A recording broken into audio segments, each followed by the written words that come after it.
Исәнмесез, хөрмәтле милләттәшләребез.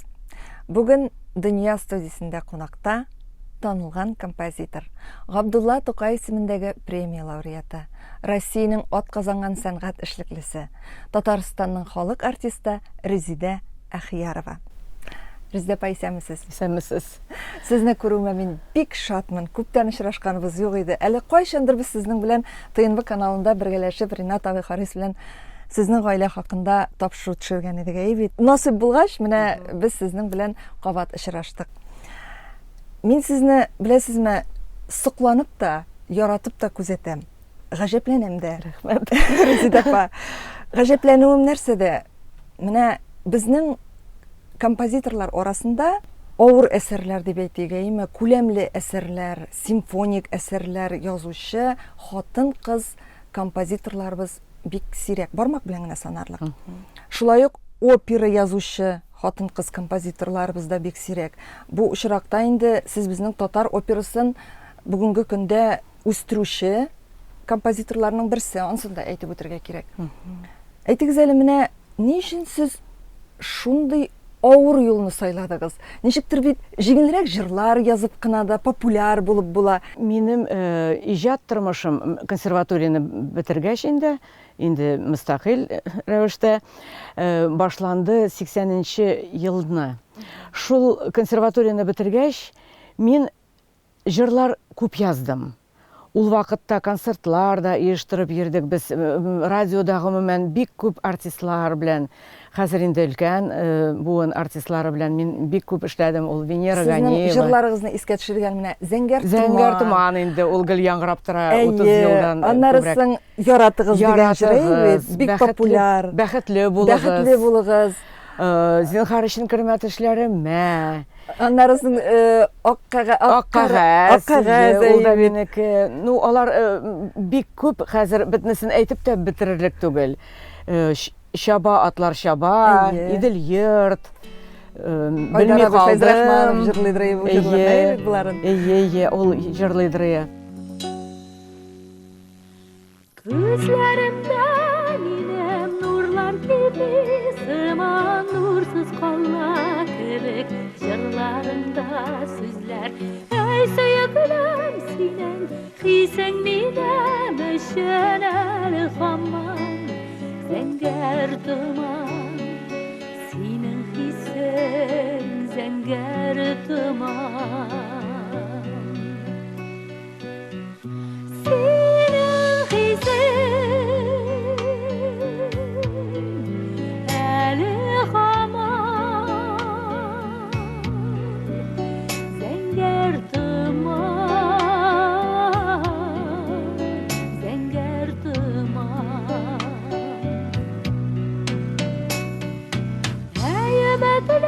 Bilgisizlik tizrek aşıl,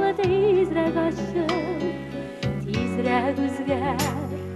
Ayaz gün bu tizrek yaktırıp gitsen yüreğimden şıngılları. Yufka çıksın bir şuları. Yufka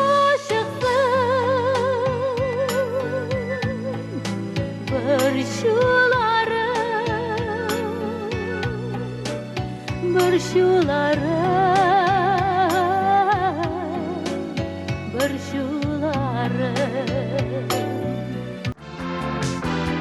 Şabak boyu şabak, tuğan yakka taba, karşı olağır urimenne. Bozıp yaşlık andın, tuğan yakka kayda, kuş mengige sal bu digenne. Kuş mengige sal bu digenne. Bozıp yaşlık andın, tuğan yakka kayda, kuş mengige sal bu digenne. Kuş mengige sal bu digenne.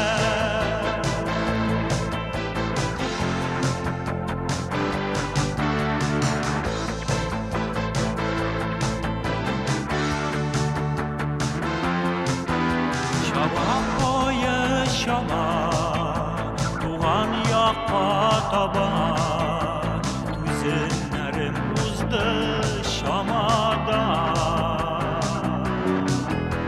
авылыма кайтсам дусларымны тапсам яши башлармын күк яңада яши башлармын күк яңада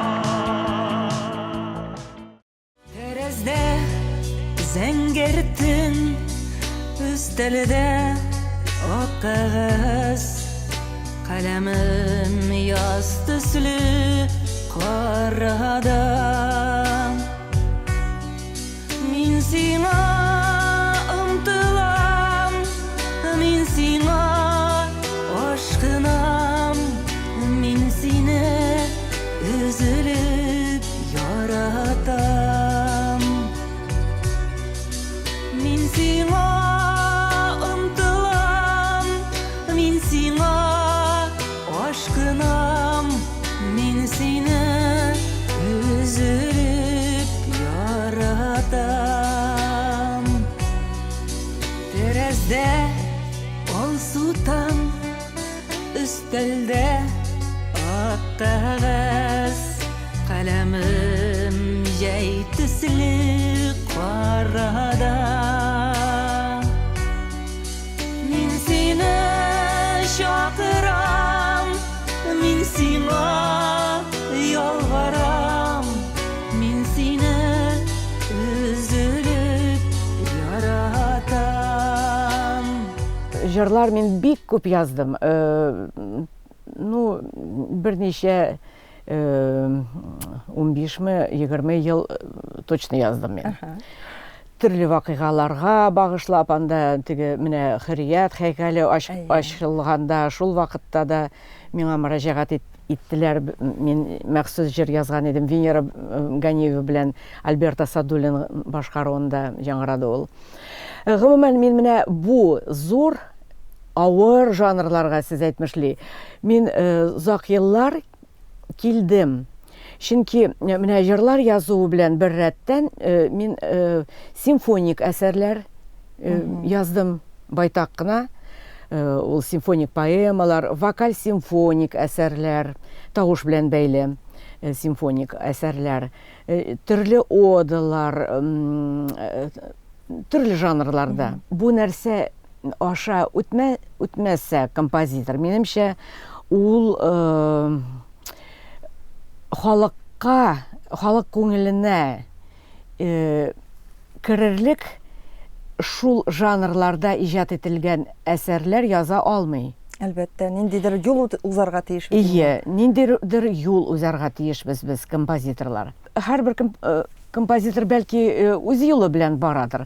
Но минем өчен менә бу юл мин шулай килдем. Һәм шуңа күрә мин менә инде шундый тәкъдим булгач, опера театры ягыннан ничектер тыныч алындым бу эшкә. Бу табигый булды бу юл минем өчен. Кайбер композиторлар мин карап торам, менә хәзер безнең яшьләр арасында да опера язырга, шундый жанрларга алар хәзер бар. Безнең берничә композиторыбыз ул юнәлештә эшли башлады. Менә күптән түгел генә Хади Такташка багышланган Ильяс Камалның операсы. Одна ул теге полномасштабный зур опералар түгел, кечерәк форматта одноактный опералар алар. Шул опера һәм менә Илмир Низамов карап Булат дигән опера язган иде, ул 14-нче елда уже яңгырады. Хәзер менә мин беләм, безнең министрлык грантлар быел былтыр дип әйтерлек. Грантлар бирде, менә шул грантлар буенча мин беләм, менә Миләүшә Хәйруллина Кави Нәҗмигә багышланган опера язды. Аның музыкасы хәзер менә әзер, ничек куелышын белмим. Менә җәй көне мин шул нәрсәне белгән идем. Мин уйлыйм, Миләүшә Хәйруллина ул талантлы композитор. куйган максатына ирешкәндер дип өметләнеп көтеп торам ул операны. Резидепа, менә инде татар операсы, без бит әле татар операсы юк дип әйтә идек, әйме. Менә мондый әкренләп мондый алга китешләр булу ул бик әйбәт нәрсә бит. Ул инде кемдер сезнең үрнәгегездә хәзер аны дәвам итеп карый. Кемнеңдер күңелендә ниндидер менә шушындый иҗади мөмкинлекләр ачыла башлый. Алга таба әлбәттә ниндидер адымнар булыр һәм ул һичшиксез үсәр. Ләкин менә башкаларның язган иҗади шушындый опералары арасында сезнеке бит ул сыйфаты белән дә, профессиональ булуы белән дә, әле шуның үстенә тарихи булуы белән дә бик нык аерылып тора.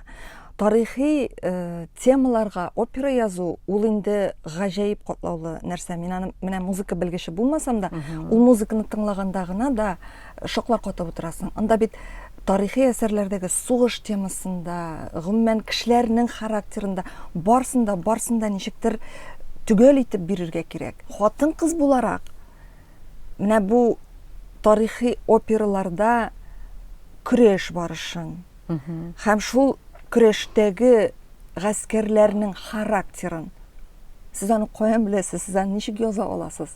Ничектер ул бит ирләргә генә хас булган сыйфат шикелле. Аны бит ничектер эчке дөньяң белән аңлый белергә дә кирәк. Менә мин утырам монда шундый чәчәкле кофталар киеп, шундый хатын-кыз елмайып нитеп, но минем эчке дөньяда бик күп төрле хисләр. Чөнки трагедияларда булды, безнең гаиләдә фаҗигаләр булды. Мин бик күп укыйм, бик күп фильмлар карыйм, күп опералар тыңлыйм, күп спектакльләр карыйм. Гомумән интернет аша күп нәрсә белергә тырышам. Ничектер мин менә үземнең эчке дөньяма бөтен нәрсәне сеңдерергә тырышам. Һәм ул аннан гына да тормыйдыр. Ул тәрбиядән дә тора. Ул минем характердан да тора. Нык характерлы кеше дип саныйм үземне. Алай булмаса, андый әсәрләр язып булмый. Анарга бит ниндидер сабырлык та кирәк. Сабырлык та кирәк, дипломатия да кирәк.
Анда төрле шундый воинственный маршлар анда бар, анда җылаулар, теге Тамерлан җиңгән вакытта безнең халыкның җылавы, аның горур иттереп безне теге басканы, ул бөтенесе мин ул гасырда кебек үземне хис итәм. Аларны язганда һәм шулай бирергә тырыша музыканы. Шундый ул бит теге урта гасырлар музыкасы шундый күптән булган вакыйгалар. Мин үземне шул заман кешесе итеп хис итеп язам. Резидепа, менә опера язганда сез төнлә белән йоклый аласызмы? Беләсезме? Мин опера, балет язганда минем режим. Мин яратам, бәлки соң ятсам да, мин иртә торырга яратам. Эшләгәндә шундый эш ритмына керәм мин. Көндә иртәннән Кайбер вакыт ул хәтта 5 сәгать 5ләрдә, 6ларда, 7ләрдә дә булырга мөмкин. Минем тизрәк язасы килә, мин тизрәк йокыдан торам. Мин обедка кадәр бик менә тормыйчы, ашамыйчы, эчмичә бирелеп эшлим. Минем шундый режим. Аннары миңа ял кирәк. Мин урамга чыгам. Мин төрле нәрсәләр белән шөгыльләнергә мөмкин. Оныкларга барырга, яисә ниндидер совещаниелар, төрле нәрсәләр бар. Сез бит инде Мин бит бик актив кеше. Безнең союзда да эш гөрли. Мин гомумән ничектер менә шундый сәяси тормышта да бик катнашам. Төрле жюриларда, төрле нәрсәләрдә, вакыйгаларда катнашырга бик яратам. Минем шундый режим. Йоклаганда әйбәт иттереп йоклап, иртә торырга яратам мин. Рүздәпа, менә мәхәббәт темасын язганда авырмы? Сугыш, гаскәрләр, көрәш темасы кайсысы авыррак язу өчен? Минем өчен алар бер тиң. Чөнки мин бит эмоцияларны бирергә тиеш.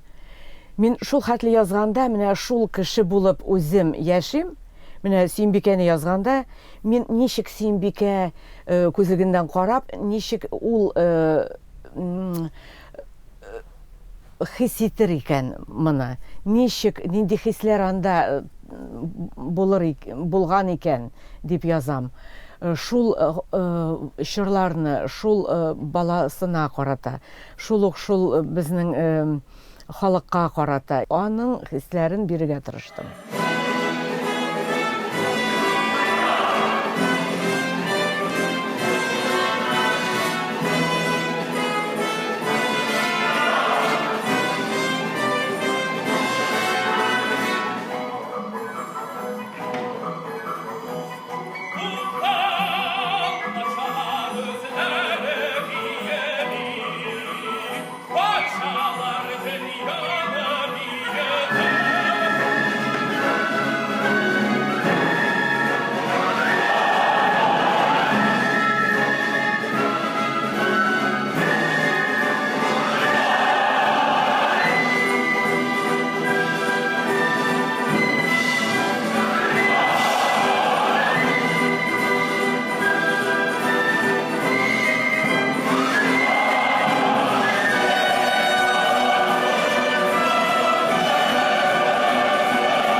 Рүздәпа, менә бу Сөембикә операсын халык йөри, халык кызыксынып йөри. Ләкин шул ук вакытта шактый гына тәнкыйть сүзләрен дә ишетергә туры килде. Сез менә үзегез мондый сүзләргә карата ничегрәк карыйсыз? Ул тәнкыйть сүзләре либреттога карата күбрәк. Әйе, ул ягында бар. Ничектер менә тарихчылар анда үзләренең имеш теге бөтен нәрсәне белә торган дип шулай уйлаган кешеләр. Алар Ринат абыйның либреттосын бик теге тәнкыйтьли башладылар. Ләкин бит бу уртак җимеш. Әйе, бу уртак җимеш булгач та, беләсезме, мин уйлыйм, Ринат абый бик матур иттереп бу либреттоны язган. Ул бик менә аны Минтимер Шарипович та әйтте. Ул беренче премьерада булды безнең Рөстәм Нургалиевич белән, алар икесе тыңлап утырдылар. Алар әйтте, сез Сират күперен узгансыз дип, по лезвию бритвы прошли дип. Чөнки анда бит бик шундый милли сорауларда ничектер Сәяси мәсьәләләр дә бар, сәяси милли мәсьәләләр. мәсьәләләр дә бар, барысы да бар. Без аны, мин уйлыйм, Ринат абыйга алар зря шулай тәнкыйть сүзләрен әйтәләр. Ул бик дипломат булып ул либреттоны язды. Һәм беркем бит белми менә. Алар ул гасырда яшәмәделәр бит ул кешеләр. Ничек алар менә шулай булды, булай булды. Без тарихи фактларга нигезләнеп аны эшләдек. Һәм алдык Сөембикәнең шул Казаннан Мәскәүгә киткән мизгелен нәкъ шундый югары ноктасын ул тарихның. Ул вакытта Грозныйда бит аңа 20 ничә яшь кенә булган. Ул япь-яшь булган. Без анда гримерлар әлбәттә теге ничек ул картиналарда, Репин картиналарында ничек аны сүрәтләгәннәр, шулай итеп күрсәтәләр. Әмма ләкин ул япь-яшь егет булган ул вакытта. Аны беркем белми, былай менә анда бит беркем яшәмәгән ул чорда. Андый тәнкыйть сүзләре, мин уйлыйм, дөрес түгел.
Мин шул хәтле яратып эшләдем ул Сөембикә операсын. Шул хәтле ул минем күңелемә керде. Аның сүзләре шул хәтле тирән, шул хәтле фәлсәфи, һәм алар бик романтик та. Гомумән Ринат абый ул менә Тукай мәхәббәтендә шунда шундый матур сүзләр язды. Аларны менә музыкага салу үзе бер рәхәтлек минем өчен. Шуңа күрә менә Ринат абый белән сезнең бу бит инде беренче генә эш түгел. Шуңа Юк, күрә безнең ул бик бит күп. сезнең инде еллар буенча хәзер дәвам итеп килә торган уртак җимешләрегез күп. Бүгенге көндә нәрсә белән шөгыльләнәсез? Безнең тагын бер бик матур проект булырга тиеш. Аны мин пока әле Сырнаш ветрабыз сирне әйбит. ачмыйм. Ну, ул бик зур проект булырга тиеш. Шулай ук Ринат абый белән безнең иҗади дуслык менә 80нче еллардан башлап хәзергә кадәр инде дәвам итә. Инде 40 ел. Менә бу татар операсы әкренләп безнең шушындый профессиональ әсәрләр белән үзебезнең бит менә татар Әйе. операсы ул үсеш ала, үсә. Һәм иң куанычлысы шул әле менә шушы татар операсы чит илләрдәге башка милләт вәкилләренә дә күрсәтелеп, ул татарны таныта, татарны үстерә. Опера яисә балеттан соң, яисә менә шулай очрашканда, мине бик күп бүтән милләт кешеләре шулай туктатып, рәхмәтләр әйтеп, без һәрбер менә бар минем поклонниклар Тукай мәхәббәтенең. Алар бөтенләй руста түгел әле. Бүтән милләт вәкилләре дип әйтик, алар һәрбер постановкага йөри икән.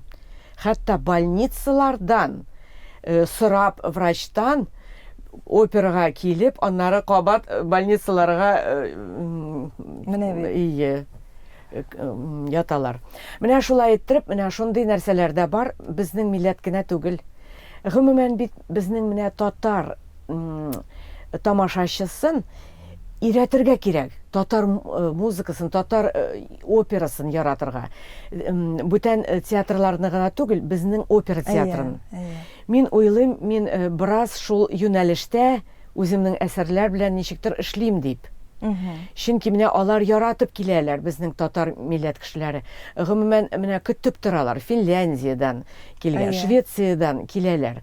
Миннән махсус сорыйлар, кайчан сезнең операгыз була, билетлар сорыйлар. Менә Рудольф Нуриев фестиваленә шулай килгәннәр иде. Бу театрга да, Аллаһка шөкер, йөри башладылар. Мин татар әбиләрен күрәм. Менә җылап утыралар. Әлбәттә. Миңа ул шул хәтле, мин аны менә күзәтәм, андый кешеләрне. Йөрәгемдә күзәр ялтын, ул дөрдия мин сөнәм. Ай мәхәббәт шагыйр ничек аеры яшәсен синнән, аеры яшәсен синнән. Өлдеррәк яшьрән сөйрән алалмаган әздән. Ни өчен соң, ай Ходаем, Ходаем, язмышка шулай яздың. Иркәләнәсең килә бер, һәм килә иркәлисең. Бик ушакта йөрәсең дөньяда төттән исә. Безнең яшьләр дә килә. Хәзер йөри башладылар, яратып опера театрына. Ничектер ул теге престижный хәзер санала, ул Аннары соң фестивальләр ниләр. яшьләрнең дә алар бит күп укыган, аларның карашлары икенче. Икенче, Гомумән иә. яшьләр шундый әсәрләрне, оперларны ярата, аларын аңлый. Резидент. Алар күбрәк аңлый Алар башлады. аңлый, әйе. Һәм беләсезме, элек бит безнең менә Җиһановның оперлары, анда наемщикны куйганнар иде, башмагымны куйганнар иде үз заманасында. Бик зак еллар изелеп торды. Биздерттеләр безнең менә операдан. Шулай зак изелеп, куелмыйчы бәлки әсәрләрдә булмагандыр иде инде. Менә шул ук Тукайга багышлап Әнвәр абый язган иде, Бакиров. Аның операсын бик тәнкыйтьләп, ничектер менә куймадылар. Мгм. Соңгы опера булды менә Кара йөзләр Бату Мулюковның. Аны да бит берничә мәртәбә куеп, ул ничектер бармады да алдырдылар аны. Әйе. Бик зак еллар безнең менә тамашачылар мәҗбүр булды бүтән театрга Опера, йөрергә. татар операсында тәрбияләнмәде дип әйтә инде бу очракта. Менә шул зак еллар ул бүленеп торды, мәхәббәте шул жанрларга. Әйе. Әйе. Мин үземнең менә миссиямны шунда күрәм, мин татар кешеләрен, безнең милләттәшләребезне ничектер шул жанрлар белән дә йөреп, ишетеп, горурлануларын мин күзәтеп торам. Безнең опера бар. Менә хәзер дә менә мин монда килдем, конгресска, минем 2 афиша эленеп тора опера театрында. Андый булганы юк безнең опера сәнгатендә. Алтын Урда, Сөембикә, әле менә алар алдыннан Тукай мәхәббәте, шагыйрь мәхәббәте дә булырга тиеш. Уже анда урында калмады. Билетларында алдан ук алып бетерәләр бит. Әйе, Менә хикмәт шунда. Бер билет та юк, бер спектакльгә. Менә 5 спектакль булырга тиеш. Инде пандемия комачауламаса, булырга тиеш дип өметләнеп торам. Һәм безнең бит менә бу Алтын Урда белән Сөембикә Мәскәүдә дә зур театрда, большой театрда куелырга тиеш иде июнь айында. Анда уже билетлар, программалар, бөтен нәрсә басылып, теге афишалар хәзерләнгән иде. Но менә пандемия хәзер комачаулады. Аны планлаштыралар үткәргә, менә 1 ел үткәч, ничектер менә. Резеда апа, инде планнарыгызны да белдек, әйбит. Сезнең иҗатыгыз турында да сөйләштек. Ләкин тамашачыларга тагын бер серне шишәсем килә әле. Алар уйларлар, Резеда Әхиярова гел музыка гына язып утыра икән, гел опера турында гына уйлап утыра икән дип. Менә сезнең өстегездә гаҗәеп матур свитер. Бу бит сезнең үзегезнең хезмәт җимешегез. Бу сезнең үз кулларыгыз белән бәйләгән кофтагыз. Әйе, чынлап та шулай. Мин тегәргә, бәйләргә бик яратам. Ул сер түгел, аны ниндидер тапшыруларда әйткәнем дә бар. Чынлап та менә бу пандемиялар ниләр вакытында мин ничектер үземне тынычландырып, ниндидер матур нәрсә эшлисе килеп, менә шулай свитерларда бәйләп куйдым.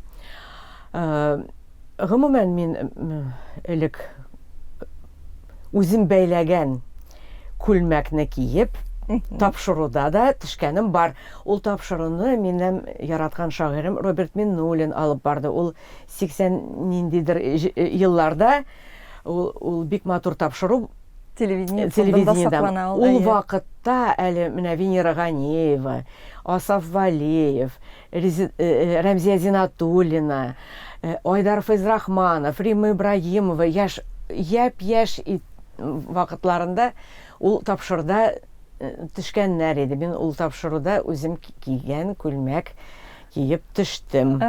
Менә бүгенге тапшыруда да сез. Бүген дә шулай менә үзем бәйләп шул свитерны киеп төшәм. Андый нәрсәләрне дә мин бик яратам, чөнки ул да иҗат. Минем тормышым ул шикләнми, иҗат белән, бәйләү белән, ни белән. Мин бик яратам үземнең кызымны, минем оныкларым бар. Алар белән мин бик горурланам, чөнки алар бик акыллы, бик шибәр, бик матур балалар, бик уңышлы. Кишесе минем шахмат белән шөгыльләнә. Ул инглиз телле мәктәптә укый, 39-нчы мәктәптә, 2-нче класста, һәм төрле турнирларда катнаша. Ул 1-нче юношеский разряд шахмат буенча аның. Хәзер менә төрле международный шундый соревнованияларда катнаша. Зурысы инде ул үзенең өлкәсендә зур уңышларга килде. Ул робототехника белән шөгыльләнә һәм Кытайда җиңде ул былтыр. Быел менә алар соревнованиялар Кытайда, Италиядә, Канадада, Америкада буласы иде. Но пандемия аркасында анда бара алмадылар. Һәм тагын былтыр алар Даниядә булып кайттылар, тоже катнашып. Инде монда Россия ярышларында катнаштылар. Ул Татарстанның беренче премиясын алды робототехника буенча. Ул Лобачевский исемендәге лицейда укый, 8нче класста. Вот. Минем онаклар бик шундый җитди, бик эшчәннәр.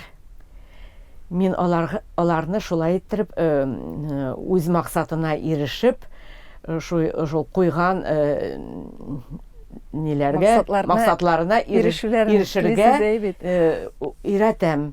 Резидә, менә шушлай тормышның бар тәмен белеп, бар матурлыгын күреп, сөенеп, оныкларыгызга сөенеп, иҗат иткән әсәрләрегезнең халыкка ишетелүен күреп, озак матур тормыш итегез. Иҗади уңышлар сезгә һәм әлбәттә без инде тамашачыларыбызга сезнең җырлардагыча яратып яшәгез, бәхетле булыгыз дигән теләкләрне теләп саулашабыз. Рәхмәт инде. Хөрмәтле милләттәшләребез, бүген Дөнья студиясендә кунакта танылган композитор Габдулла Тукай исемендәге дәүләт премиясе лауреаты, Россиянең атказанган сәнгать хезмәткәре, Татарстанның халык артисты Резидә Әхиярова иде. Әңгәмәне Энҗе Шәһиддинова алып барды. Киләсе очрашуларга кадәр саулашабыз, яратыгыз, бәхетле булыгыз.